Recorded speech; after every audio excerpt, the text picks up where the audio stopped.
오늘 보실 말씀 구약성경 1075쪽 예레미야서 15장 18절부터 21절까지 말씀 제가 읽겠습니다. 나의 고통이 계속하며 상처가 중하여 낫지 아니함은 어찌 됨이니까? 주께서는 내게 대하여 물이 말라서 속이는 시내 같으시리이까? 여호와께서 이와 같이 말씀하시되 내가 만일 돌아오면 내가 너를 다시 이끌어 내 앞에 세울 것이며 내가 만일 헛된 것을 버리고 귀한 것을 말한다면 너는 나의 입이 될 것이라. 그들은 내게로 돌아오려니와 너는 그들에게로 돌아가지 말지니라. 내가 너로 이 백성 앞에서 견고한 성벽이 되게 하리니 그들이 너를 칠지라도 이기지 못할 것은 내가 너와 함께하여 너를 구하여 건짐이라. 여호와의 말씀이니라. 내가 너를 악한 자의 손에서 건지며 무서운 자의 손에서 구원하리라. 아멘. 기도하고 함께 말씀 나누겠습니다. 하나님 감사합니다. 우리에게 예배할 수 있는 날과 기회를 주시고 또 오늘 함께 예배드리며 주님 앞에 섰습니다.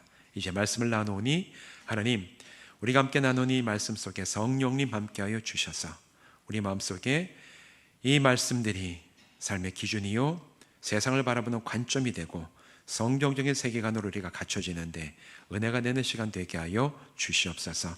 예수님의 이름으로 간절히 축복하며 기도하옵나이다. 아멘. 이 시간 이곳에 모여서 또한 온라인으로 예배하시는 모든 분들 주님의 이름으로 축복합니다. 우리가 매주마다 성경적인 세계관을 세우는 것 어떻게 해야 되는 것이고 그 세계관의 내용이 무엇인가, 우리의 그 렌즈가 무엇인가, 여기에 대해서 계속해서 말씀을 나누고 있어요. 이번 주, 지난주 월요일부터 목요일까지 제가 지난주에 광고했던 대로 짧게 월화수목 4일 동안 일본 규슈라는 맨 아래쪽에 있는 섬이죠. 그래서 그 섬의 또 남쪽에 있는 나가사키라는 이제 그 도시를 방문해서 제가 이제 세계관 앞으로 이 여행을 할 때 어떻게 가야 되는지 답사를 쭉 하고 왔습니다. 여러분 나가사키 이미 다 들어보셨죠? 뭐로 유명합니까? 예, 그 얘기 나올 줄 알았습니다. 나가사키 짬뽕. 제가 이제 간다 그러니까 전부 다 저에게 하는 얘기가 나가사키 짬뽕에 사진을 좀 찍어서 올려라.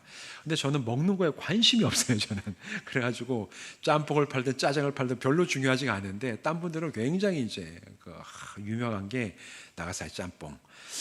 근데 나가사키는 사실 그걸로만 유명한 동네는 아니에요. 나가사키에 가면 굉장히 독특한 지역이라서 제가 한번 거기를 한번 돌아보면서 여기에 우리가 정말 성경적인 세계관을 가지고 이곳을 방문한다면 무엇을 발견하고 어떻게 우리가 이 시각, 성경적인 세계관을 훈련하고 우리와 다른 그들의 어떤 관점을 또 발견하고 한번 우리도 성찰해보고 그것에 있는 사람들의 세계관도 살펴볼 수 있을까? 그런 이제 가능성을 가지고 갔는데 굉장히 독특하고 역사도 오래되고 아주 살펴볼 게 많은 이제 그런 지역이었어요. 오늘은 그래서 제가 그것을 돌아보고 온 이제 여기에는 이런 관점을 가지고 이런 식으로 살아가는 사람들이 있구나. 그 이야기들을 함께 나눠보고자 합니다. 여러분 여행을 좋아하시죠? 싫어하십니까?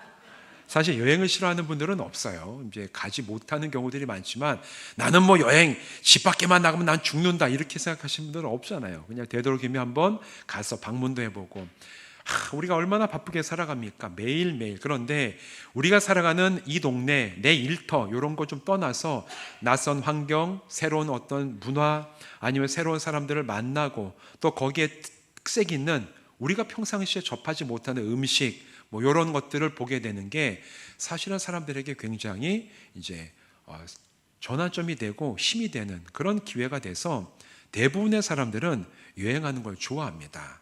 물론 저도 여행하는 걸 좋아해요. 근데 제가 여행을 좋아하는 이유는 약간 좀 달라요.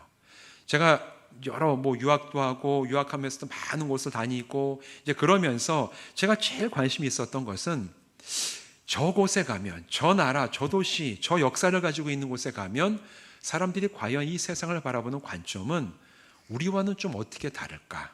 그런 다른 차이점이 어떻게 문화에 드러나고 박물관에 전시가 돼 있고 또 사람들이 살아가는 생활 습관에 그런 것들이 좀 드러날까? 사실 저는 거기에 제일 관심이 많습니다.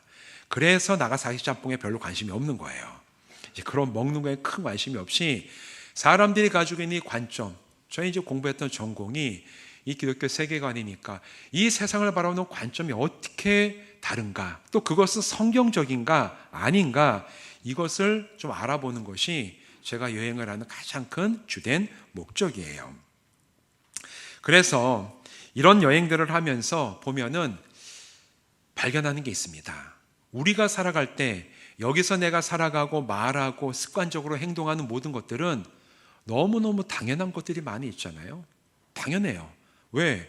지금까지 이렇게 해왔고 다른 사람도 그렇게 행동하고 앞으로도 그렇게 갈 것이기 때문에 우리는 우리가 행동하고 생각하고 말하고 판단하는 것에 대해서 이게 정말 맞을까? 이런 생각 잘 안 하고 삽니다. 당연하다고 생각을 해요. 그런데 다른 지역, 다른 나라, 다른 문화, 다른 사람들 사이에 가보면 내가 이곳에, 우리가 엄밀하게 얘기하면 대한민국 충주에 살면서는 당연하다고 여기던 것들이 사실은 당연하지 않을 수도 있다. 이런 사실들을 발견하는 경우들이 꽤 많이 있습니다. 제가 예를 들어 가지고 오늘 한번 그림을 보여드릴 텐데, 여러분이 지도가 있죠. 지도 많이 보던 지도죠. 우리가 초등학교에 입학해서 학교에 걸려있고 중학교, 고등학교, 대학교, 지금 우리가 여행을 가도 여행 팜플렛에 나오는 지도, 우리나라 사람들이 보는 지도는 이 지도예요. 이 지도는 우리나라가 위치가 어디쯤에 있습니까? 태평양 옆에 거의 중간쯤에 있어요. 일본도 중간, 중국도 중부, 중앙 부분을 차지하고 있어요. 근데 여러분, 이 지도는 동양 사람들이 보는 지도인 거 아세요? 이 지도를 다른 나라에 가면 바뀝니다.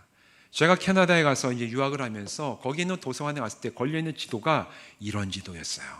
이 지도는 서구 사람들이 보는 지도예요. 이 지도에서 중심이 어디죠? 유럽이에요. 서양 사람들은 지도를 그릴 때 유럽을 중심으로 해서 그립니다. 우리는 우리가 살고 있는 이 동아시아, 동북아시아가 중심이지만, 그러나 문화가 다르고 역사가 다르고 세상을 바라보는 관점이 다른 유럽인들, 북미 사람들은 이 지도를 바라봐요. 이 지도를 가지고 항상 설명을 합니다. 이게 얼마나 다릅니까? 이 지도는 직접 나가봐서 딱 봤을 때 이게 다르구나. 몸에 정말 와닿는 거예요. 왜냐하면 우리끼리 살 때는 바로 앞에서 보여드렸던 이 지도 외의 지도는 볼 일이 없지만, 이런 걸 보면 사람이 세상을 보는 관점이 이렇게 다르구나.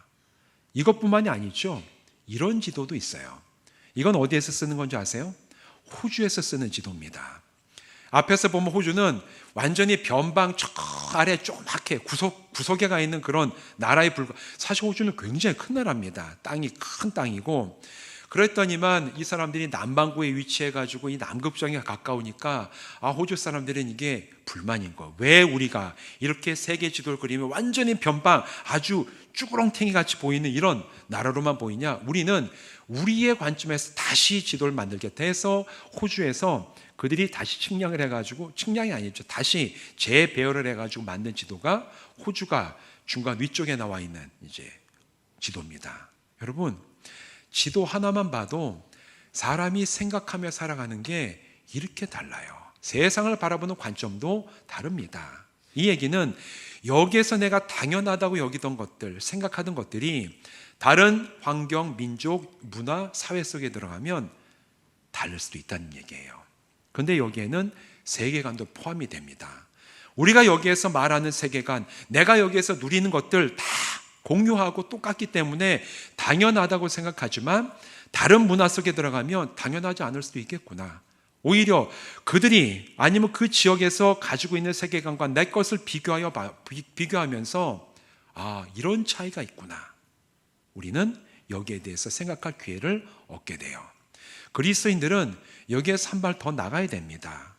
과연 내가 이 세상을 바라보는 관점이, 아니면 어떤 지역을 여행하면서 거기에서 발견하게 되는 어떤 세계관적인 관점들이 과연 성경적인가, 그렇지 않은가, 이것을 분별할 수 있는 영적인 안목을 갖추면서 여행을 하고 다른 사람들을 만나고 다른 지역을 방문하면 그런 것들이 우리에게는 굉장히 좋은 세계관 훈련이 되기 때문에, 제가 기회가 될 때마다 우리 성도님들을 모시고 이제 다른 문화 속에 가서 우리를 한번 돌아보고 그 지역을 한번 살펴볼 수 있는 기회를 가지려고 이제 노력을 하는 겁니다. 그래서 내년 1월 달에 우리가 수원하고 있는 캄보디아 지역 한번 가서 여러분 같이 갈 수 있는 팀이 지금 한 10명 정도 꾸려졌는데, 방문하셔서 야, 이곳 사람들 또 이곳의 역사에서 드러나는 세계관과 우리가 가지고 있는 게 얼마나 다른가 한번 확인해 보시고 느껴보시고, 과연 이게 성경적인과 성경적인 세계관과 어떻게 다른가, 이런 것들을 한번 발견해 보시는 기회를 마련하려고 하는 것이고, 캄보디아도 가기 힘드신 분들을 위해서 나가사키 상품을 마련했습니다. 가까워요. 월요일날 가면 목요일날 올 수 있어요. 휴가 길게 못 내시고, 또 캄보디아만 하더라도 재정이 많이 들어가요. 요즘에 이렇게 비행기 값이 하도 올라가지고 해서 다음에는 이제 조만간에 또 우리가 캄보디아 끝나면 정말 다른 곳에 가서 정말 성경적인 세계관으로 세상을 본다는 게 어떤 것인지를 실제적으로 훈련할 수 있는 이제 가까운 곳을 한번 준비해서 우리 성도님들과 함께 갈 수 있도록 하겠습니다. 오늘은 그래서 제가 나가사키 갔다 와서 느꼈던 것들을 한번 성경적인 관점에서 이렇게 보는 것이 성경적인 세계관이다, 한번 우리가 여기에 대해서 이야기를 나눠보려고 해요. 나가사키는 일본에서 굉장히 독특한 도시예요. 왜냐하면 나가사키, 일본이 굉장히 큽니다. 나라가 섬이 쭉 이어져 있는데, 그 이어져 있는 섬 중에 본토 섬 중에 제일 남쪽 중에서도 남쪽에 있는 지역이에요.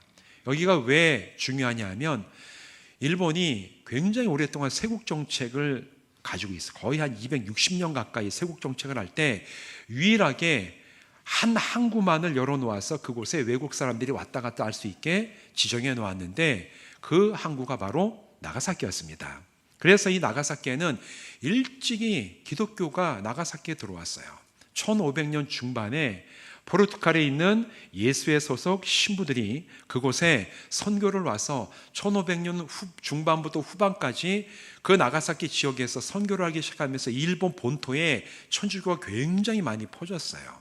그래서 그 시대에 이 나가사키 지역에만 거의 60만 명에 가까운 천주교인들이 있었다, 이런 기록이 있습니다. 그리고 이 포르투갈 상인들이 뭘 가지고 들어왔냐? 총을 가지고 들어왔어요. 조총을 가지고 들어와서 이 조총 처음 신문물을 받아들인 일본 사람들이 그걸 개발해서 임진왜란을 일으킵니다. 그 바로 시작점이 됐던 게 나가사키예요. 그런데 이 나가사키에 처음에 이제 천주교가 크게, 기독교 천주교가 부흥을 하는데, 우리가 잘 알고 있는 임진왜란을 일으켰던 도요토미 히데요시죠. 도요토미 히데요시가 곧 세국 정책을 하기 위해서 천주교를 박해를 하기 시작해요. 많은 사람들을 죽이기 시작하는데, 그 이후로 260년 동안 이제 일본이 근대화되기 직전까지 엄청난 박해를 천주교, 기독교에 가합니다. 그래서 일본에는 그 당시에 순교한 사람들이 수만 명이에요. 굉장히 많은 사람들이 순교를 해요. 그게 나가사키에 가면 지금 이제 일본 지역에는 기독교가 거의 없습니다. 일본의 기독교 인구는 0.3%? 그 정도밖에 안 돼요. 그때 얼마나 심하게 탄압을 했는지, 그 탄압 받기 전에는 일본 전역에 수십만 명의 이제 그 천주교인이 있다가 이 천주교 씨를 말려버리고 난 다음에는 아예 기독교의 문화가 거의 사라져 버린 게 오늘 이제 일본의 상황이에요. 교회가 별로 없습니다. 그런데 이 나가사키에 가면 교회가 참 많이 있어요. 왜냐하면 그곳에서 그 박해를 피해서 260년 동안 몰래 숨어서 기독교 신앙을 가지고 있었던 사람들이 나중에 교회를 세우게 되면서 나가사키 가면 성당과 교회가 많아요. 그리고 그곳에 가면 여기 26인의 순교자 기념비라는 박물관이 있습니다. 여기는 처음 박해가 시작이 될 때 26명의 그 외국에서 온 신부들과 그리고 천주교 교인들을 한 번에 이 언덕에서 처형을 했는데, 이게 첫 번째 순교자였어요. 그래서 이들을 기념한 이 처형당했던 언덕에 이 순교자 기념관과 순교피 그리고 순교 기념 성당을 만들어 가지고 지금도 성지 순례하는 사람들이 여기에 방문해 가지고 쭉 방문하고 볼 게 굉장히 많이 있습니다. 기독교 역사에 대한 아주 중요한 자료들이 있어요.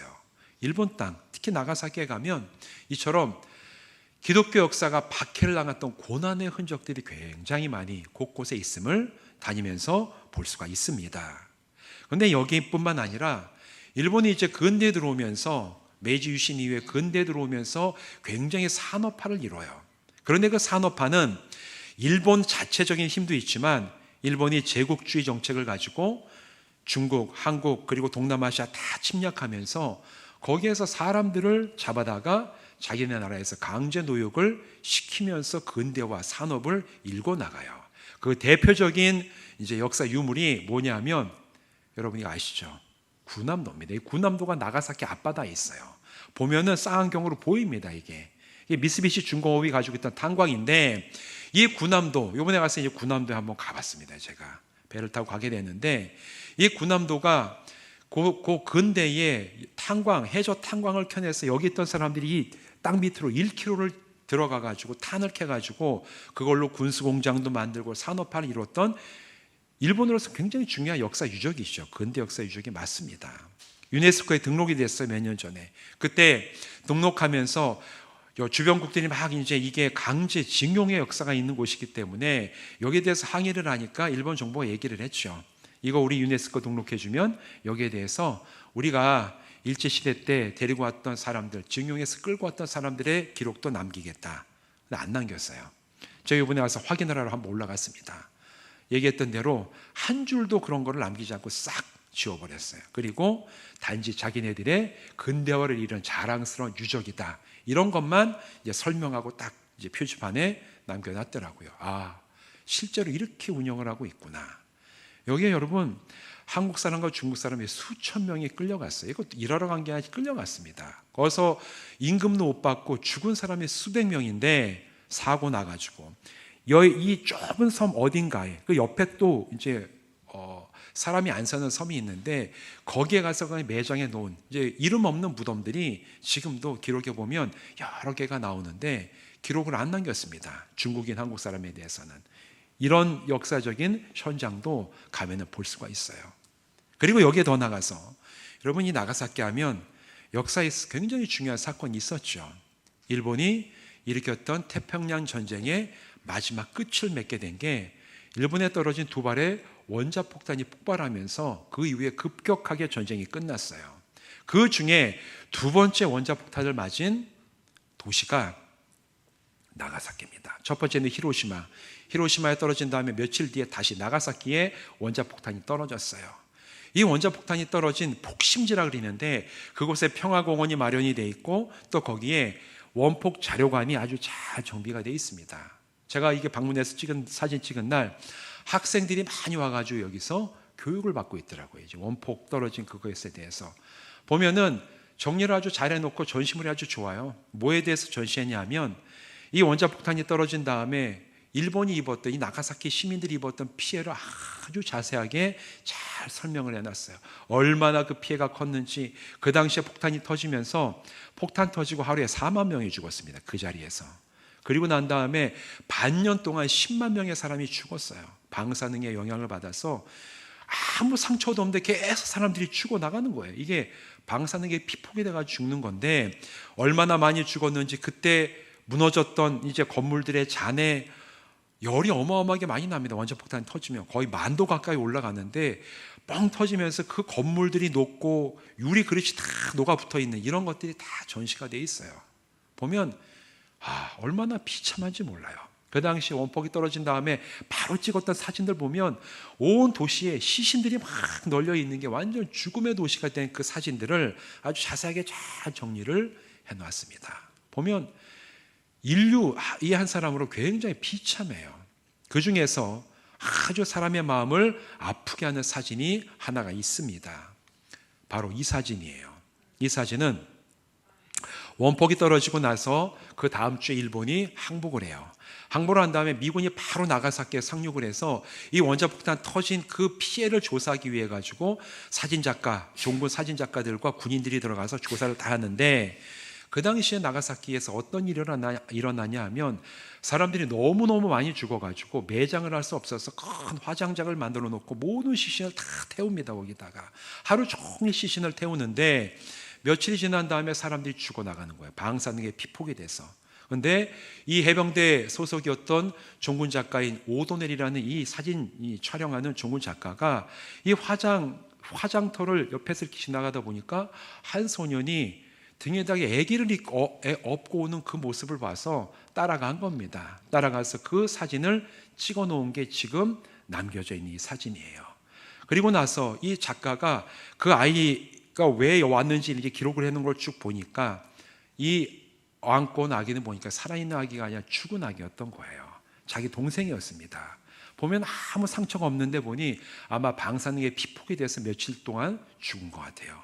보통 근데 자식이 죽으면 부모가 데리고 오는 게 맞는데 부모가 없어요, 어른이. 아마 이 가족이 다 죽고 이 소년 혼자만 남아서 데리고 있던 동생이 죽으니까 자기가 그걸 들치었고 와가지고 이제 화장하는 데다가 놓고, 그 사진 찍은 이 작가가 사진과 함께 기록을 남겨놓은 게 있습니다. 이 소년이 와서 아무 말도 없이 자기 동생이 다 타가지고 이제 다 없어질 때까지 계속 그것을 보고 있다가 떠나갔다.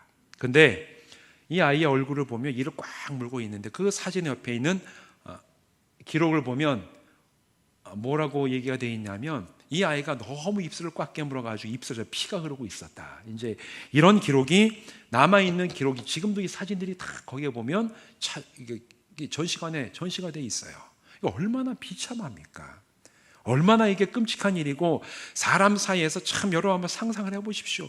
이런 일이 우리가 살고 있는 이 땅에 일어난다면 이게 얼마나 비참하겠어요. 그런 것들을 다 전시를 해놓고 사람들에게 이야기를 해주고 있습니다. 그런데 제가 이 땅을 쭉 돌아보고 이런 기록들을 살펴보면서 찾게 된 특징이 있어요. 특징이 뭐냐면 피해 입은 것에 대한 고통에 대한 이야기는 있지만 그 고통의 이유가 되는 왜 이런 고통을 당했는지에 대한 근본적인 이야기가 없어요. 우리가 이런 고통을 당하고 이렇게 아프고 이렇게 비참한 일이 이곳에서 일어났다, 그 사건에 대해서만 얘기하지 왜 우리가 이런 고통을 당하고 왜 우리가 이런 엄청난 아픔을 안고 살아가야 되는 그런 일을 겪게 됐는지에 대해서는 진지하고 성의 있게 기록해 놓은 문구를 거의 찾아보지 못했어요. 그 얘기는 고통에 대한 아픔은 있지만 고통의 이유에 대해서 깊이 성찰하고 그것을 인정하는 관점과 세계관이 그 땅, 그 문화, 그 사람들에게는 있지가 않다는 거였습니다. 여러분, 우리는 어느 정도 알고 있죠. 왜 이런 비극적인 일이 그 일본 땅에 나가사키에 일어나야 됐는지. 왜 일어났습니까? 전쟁을 일으켰기 때문에 그래요. 여러분, 전쟁은 왜 일어났습니까? 어느 날 갑자기 아무 일 하지 않다가 전쟁은 일어나지 않아요. 정치 권력을 잡고 있는 사람, 거기에 동조하는 국민들이 이 전쟁을 통해서 우리가 얻을 수 있는 이익이 크다고 생각하면 다른 나라를 침략하고 전쟁을 일으키고 그리고 난 다음에 비극이 시작이 돼요. 전쟁은 가만히 있어서 일어나는 게 아닙니다. 자기의 탐심이 집단의 탐욕이 되고 국가의 탐욕이 되면 그 국가가 힘을 가지고 자기의 탐욕을 채우기 위해 다른 국가와 다른 민족을 침략하고 그들을 사로잡아서 일을 시키고 이런 일들 통해서 전쟁이 시작되는 거거든요. 원폭이 터졌을 때 제가 다른 기록을 가서 찾아보니까 나가사키에 조선인이 7만 명이 있었대요. 7만 명이 있었는데 원폭이 터지고 그 원자폭탄의 그 피해를 입에서 죽은 사람이 2만 명이었습니다. 그런데 박물관에는 그 기록이 없어요. 그냥 조선인도 죽었다, 한 단락으로만 있었지 이거를 일본 사회의 시민들이 여기에서 조선인들이 많이 있었는데 왜 그 기록이 없느냐, 시민사회가 그걸 파헤쳐가지고 조사를 다 해서 이 평화공원 한쪽에 아주 작은 요만한 추모필을 하나 마련해놨어요. 이곳에서 이름도 없이 죽어간 수많은 조선인들을 추모합니다. 7만 명의 조선인 중에서 2만 명이 죽었어요. 그런데도 거기에 대해서는 이 박물관이나 정부나 공식적인 자료에는 남겨놓지를 않은 거예요. 이게 그 지역을 여행하면서 이 사람들이 이 역사와 고통을 바라보고 있는 관점이구나. 고통은 있지만 고통을 일으키게 된 그 이유와 가장 근본적인 죄의 문제에 대해서 이 사람들은 생각하지 못하고 있구나. 이거를 발견을 하게 됐어요. 여러분, 고통은 저절로 일어나지 않습니다. 이유가 있어요. 그 이유는 바로 죄 때문입니다. 죄는 탐심이라고 얘기했습니다. 사람의 탐심, 집단의 탐심, 사회의 탐욕, 국가의 탐욕이 그게 우상이 되어서 나의 국가력, 우리의 경제력, 군사력, 힘을 가지고 내가 원하는 대로 무엇이든 간에 얻고자 하는 탐심이 실제로 작용이 되면 전쟁과 갈등, 그리고 결국 힘센 사람에 의해서, 미국이 엄청나게 힘이 강한 강대국이었으니까 여기 전쟁을 끝나기 위해서 이 어마어마한 무기를 사용해 가지고 그 비극적인 사건이 일어날 수밖에 없었다는 거죠. 여러분, 우리가 성경적인 세계관을 가지고 바라본다는 것은 바로 이 근본적인 문제와 이유까지 바라보는 것이에요. 한국 사람은 이런 그림 보면 자기들이 잘못했는데 그 잘못을 인정하지 않는다. 그거는 한국 사람 수준에서 바라보는 거예요. 그러나 여기에서 우리는 그리스도인으로서 바라봐야 될 것은 그 사람들이 인정하지 않는 그 차원 밑에 있는 죄의 문제를 저 사람들이 이해하지 못하고 있구나.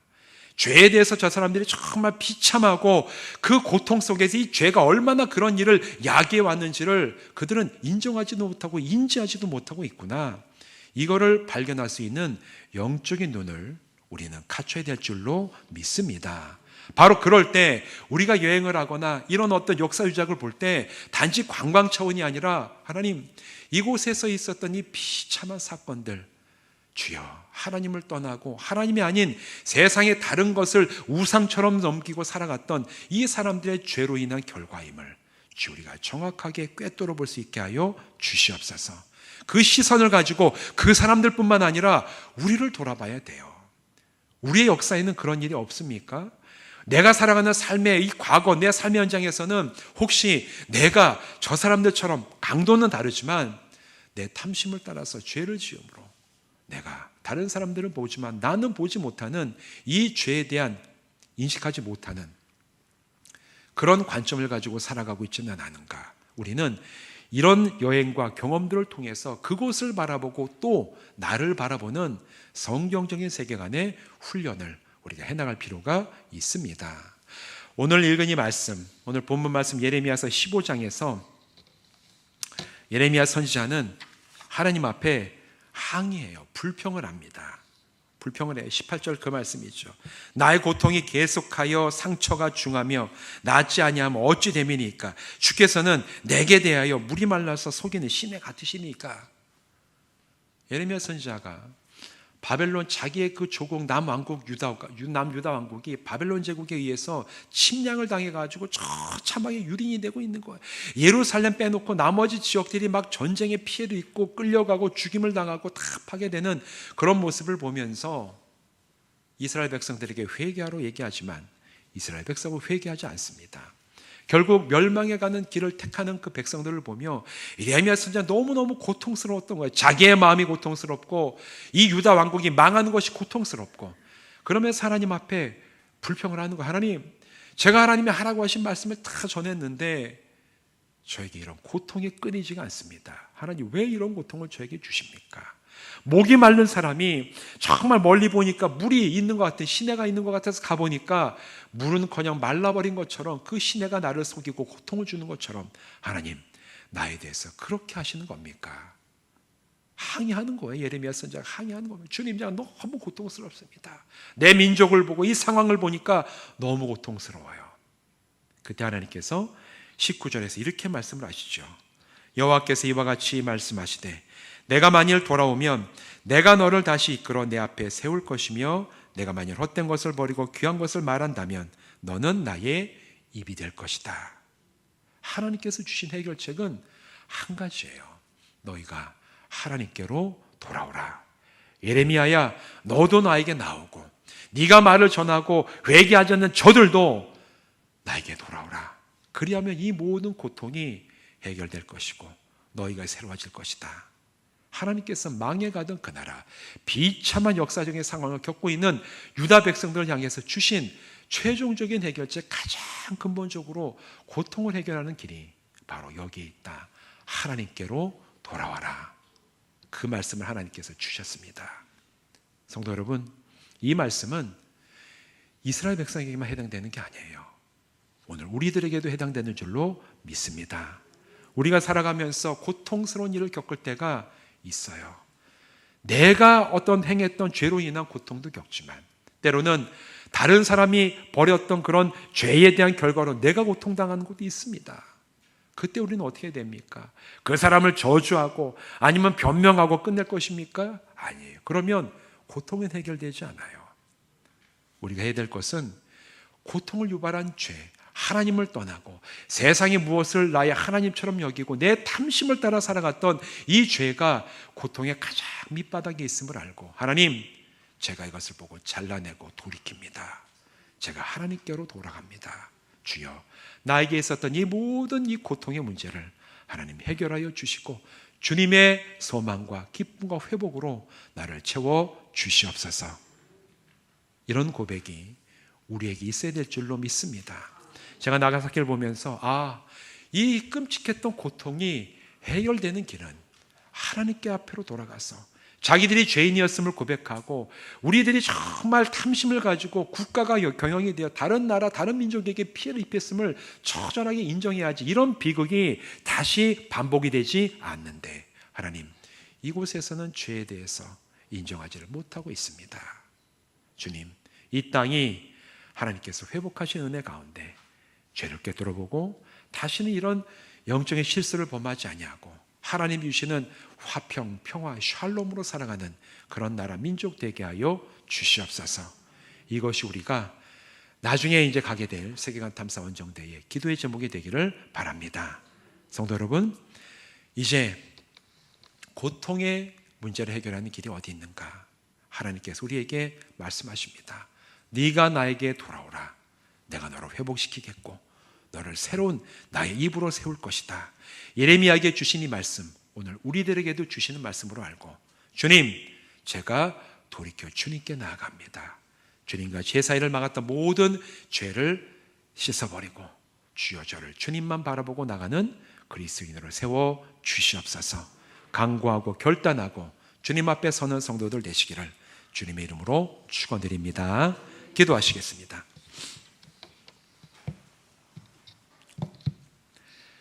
하나님, 오늘 우리가 성경적인 세계관으로 세상을 보는 것이 어떤 것인지에 대해서 나가사키를 돌아오고 실제적인 사례를 들어서 함께 말씀을 나눴습니다.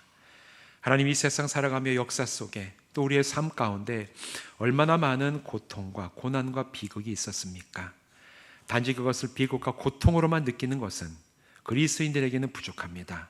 그 모든 고난과 고통의 뿌리가 되고 이유가 됐던 죄의 문제까지 꿰뚫어 볼 수 있는 영적인 안목, 성경적인 세계관을 우리 모든 성도들에게 온전하게 세워 주시옵소서.